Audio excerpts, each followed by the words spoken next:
देखो ममता, मैं आज ऑफिस जाने के मूड में नहीं हूँ।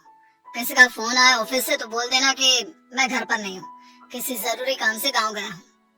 ठीक है, मैं चला सोने, बाकी मैं संभाल लूंगा।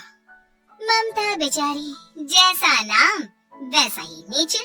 ना कभी झूठ बोला, ना फरेब, ना किसी से चालाकी की, ना किसी की पंचायत। सुन लेती है पति की बात और फिर कुछ देर बाद फोन आता है। हेलो, कौन? मैं सुनील का बॉस बोल रहा हूँ। दफ्तर में इतना काम पड़ा है, अभी तक ऑफिस नहीं आया। वो क्या कर रहा है? फोन दीजिए उसे। जी वो तो सो रहे हैं। कह रहे हैं कि आज गर्मी बहुत है तो घर के मजे लेंगे। बॉस को बीवी की बात पर गुस्सा आ जाता है, तो उसे बोल दीजिएगा कि आप घर में गर्मी के ही मजे ले, कोई जरूरत नहीं है यहाँ आने की। ये बोलकर बॉस फोन रख देता है। ममता सारी बात सुनील को बता देती है। न जाने किस बेवकूफ से पाला पड़ा है, समझ नहीं आता। तुम्हारे कारण मेरी नौकरी चली गई। अरे झूठ बोलने में क्या जा रहा था तुम्हारा? ममता को समझ में नहीं आ रहा था कि उसकी खता क्या थी। अरे जो है वही तो बोला। फिर एक रोज, बाहू, अरे बाहू, कहाँ है तेरा पति? इस महीने घर के खर्चे के पैसे भी नहीं भेजे। क्यों? माँ बाप की फिक्र खत्म हो गई है क्या उसे? पाए लागू माँ जी, वो ये बोल रही थी कि माँ को क्या है, घर का राशन, खेत का पैसा, मवेशी का दूध, फिर भी न जाने क्यों मेरे सर पर भार देकर बैठी है। तभी सुनील ममता के मुंह पर हाथ रख देता है। क्या रे कलमुह है, हटा बहू के मुंह से हाथ। अरे क्या क्या बोलता है तू? वो तो इसकी झूठ बोलने की आदत नहीं है, इसलिए पता चल रहा है। देख मेरी सास कितनी शरीफ है। हाँ, तेरी माँ तो मोहल्ले की बदमाश है ना, और तेरी सास शरीफ है। बेटा ममता को देखता है और गुस्से से बोलता है। अब खड़ी खड़ी देख क्या रही हो? और भी कुछ कहना है क्या? माँ आई है ना, जाकर छाछ ले आ ठंडी वाली। ममता अंदर चली जाती है। माँ, इसके सच बोलने की आदत के कारण मेरी नौकरी जाते जाते रह गई। वो तो मैंने अगले दिन जाकर पैर पकड़ लिए मालिक के, नहीं तो। सब जानता है बहू की आदत नहीं है झूठ बोलने की, तो तू शांत क्यों नहीं रहता? क्यों उसे झूठ बोलने को बोलता है? फिर एक रोज, बहू जा अपनी पड़ोसन के पास और उससे बोल कि वो लाल वाली साड़ी जो उसने नए साल की पार्टी में पहनी थी, तुझे वो चाहिए। ना माँ जी, मुझे नहीं चाहिए। वैसे भी कल जिस शादी में जाना है ना, वहाँ के लिए तो मेरे पास काली साड़ी है।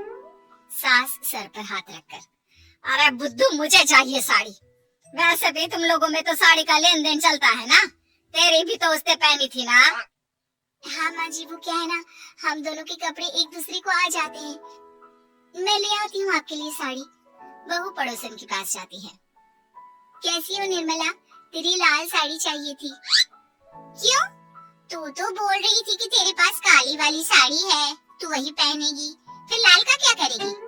अरे मैं तो काली ही पहनूंगी, लेकिन मेरी सास ने देखी थी तेरी लाल साड़ी, वो नए साल की पार्टी में तूने पहनी थी ना, तो इसलिए वो मांग रही है। ये सुनकर पड़ोसन थोड़ा परेशान हो जाती है। देख ममता, तेरे लिए तो मैं एक बार को साड़ी दे भी देती, लेकिन तेरी सास के लिए नहीं। वो क्या है ना, तू तो जानती है कितनी गंदी आदत है तेरी सास की, खाया पिया सब कपड़े पर ही पोंछ देती है। मेरी लाल साड़ी बहुत महंगी वाली है, पता चले उस पर हल्दी तेल का निशान लगा हो। ममता घर आ जाती है खाली हाथ। ममता को देखकर, नहीं दी ना उसका लूटी ने साड़ी, अब आए तुझसे लेने तेरा सामान, अच्छे से बताती हूँ। माँ जी वो क्या है ना, मुझे तो वो दे रही थी, लेकिन आपके नाम तो नहीं दी। अरे किसने बोला था मेरा नाम लेने को? बोल देती तुझे पहनना है, लेकिन ना, तू तो ठहरी सच की देवी। न जाने सास क्या सोचती है और हंसने लगती है। अरे माँ, क्या हो गया? क्या सोचकर हंस रही है? याद है जब बहू को देखने गए थे? हाँ माँ, सही बात है।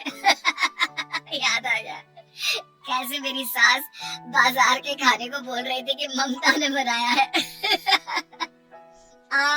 और बहू ने आकर सब बता दिया कि ये सारा खाना तो बाजार से आया है, वो भी कल्लू हलवाई की दुकान से। ममता दोनों की बात सुन रही थी। हाँ माँ जी, वो कल्लू हलवाई का ही था। मुझे तो आज तक पता नहीं चला कि माँ ने क्यों कहा कि मैंने बनाया है। खैर, मैं तैयार होती हूँ, शादी में जाना है ना। पूरा परिवार शादी में जाता है, जहाँ खाना वाना खाकर सभी बैठे होते हैं कि एक औरत ममता की सास से कहती है, क्या बात है बहन जी, मेरी आपकी बात हुई थी तो आप तो बोल रही थी कि लाल साड़ी पहनने वाली हैं, तो मैंने ये काली पहन ली। पता होता कि आप लाल नहीं पहन रही हैं तो मैं ही अपनी लाल पहनाती। अच्छा जी, तो इसलिए पूछा जा रहा था। अरे इतनी साड़ियां हैं कि क्या बताऊं। मैंने सोचा तो था पर ये सामने दिख गई तो यही पहन लिया। अच्छा, मेरी तो तैयारी काफी दिन से चल रही थी, फिर भी आज ऐसा लग रहा है कि ठीक से तैयार नहीं हुई मैं। तभी आ जाती है हमारी सच्ची बहू ममता बहू। आंटी जी वो क्या है ना, पड़ोसन की लाल साड़ी माँ जी को पहननी थी, लेकिन आप तो जानती है माँ जी की आदत, सारा खाया पिया कपड़ों पर ही पोंछ देती है, तो उसने साड़ी देने से ना ऐन वक्त पर मना कर दिया, तो अब इन्होंने ना मेरी साड़ी पहनी है। औरत ममता की सास को घूरती है, अरे मांग कर ही साड़ी पहननी थी क्या? हम जैसे तो खुद की ही साड़ी पहनते हैं, चलो चलते हैं।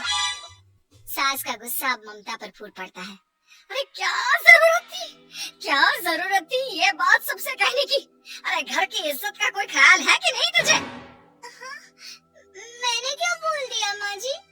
मुझे क्यों डांट रही है? मेरी गलती क्या है? ममता को रोता देख सुनील आ जाता है। अरे माँ क्या हो गया? पता है ना शादी का माहौल है। सास सारी बात बेटी को बता देती है।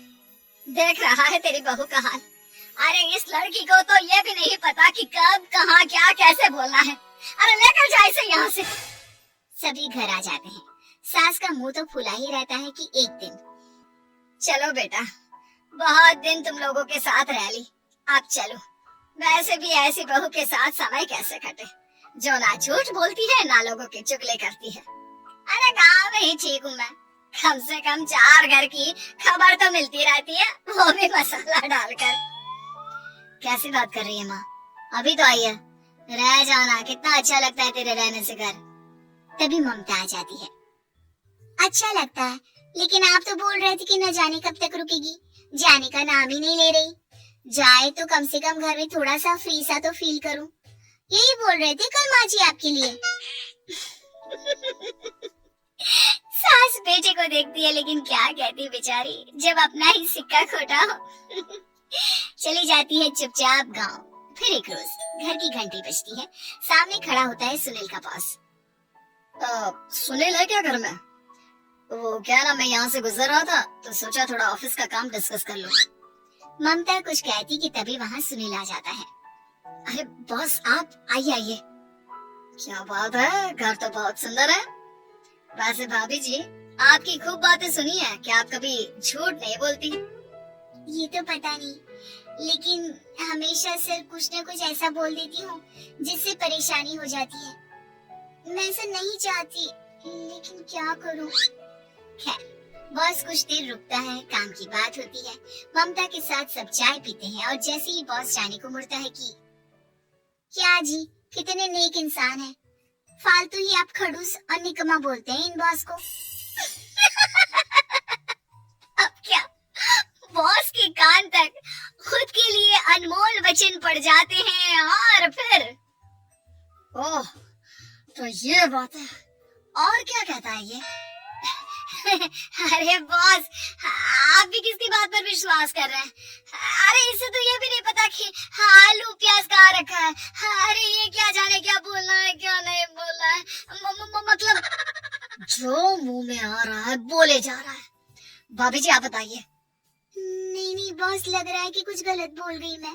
वैसे ये सिर्फ इतना ही बोलते हैं कि आप में कोई टैलेंट है ही नहीं, आपकी नौकरी इन्हीं के कारण तो बची हुई है। अरे बस कर ले अम्मा, अब क्या करवा कर मारेगी, बड़ी मुश्किल से तो नौकरी बची थी मेरी।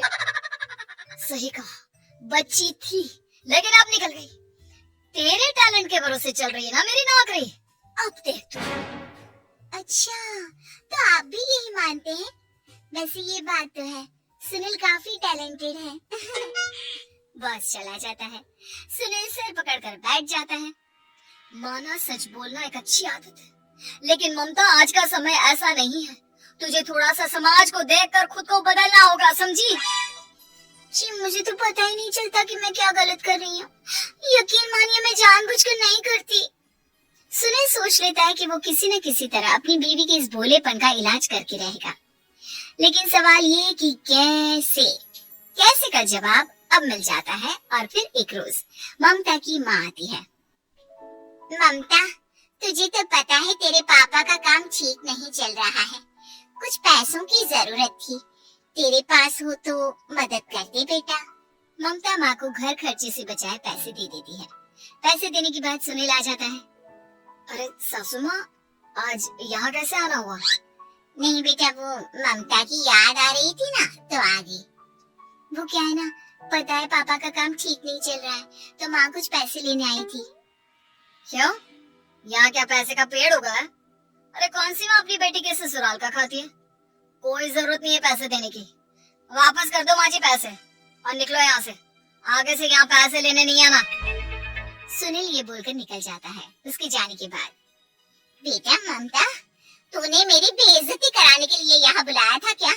अरे छोटा सा झूठ बोल देती तो तेरी माँ की इज्जत बच जाती, लेकिन चलती हूँ मैं। सास बाहर जाकर बाहर खड़े सुनील से कहती है, तेरे कहने पर बेटा हमने ये नाटक तो खेल लिया, लेकिन उसका क्या असर होता है ये नहीं पता। थोड़ी देर बाद सुनील घर आता है। देखिए मुझे मेरी गलती का एहसास हो गया है। मैं समझ गई हूँ कि सच कितना सच होता है और उसकी कीमत आज के समय में बहुत बड़ी है। माफ करना, मैं आज से सच कभी नहीं बोलूंगी। क्या? कभी नहीं? फिर क्या, दोनों मियाँ बीवी खुश रहने लगते हैं, क्योंकि बीवी को थोड़ी सी झूठ की आदत हो जाती है।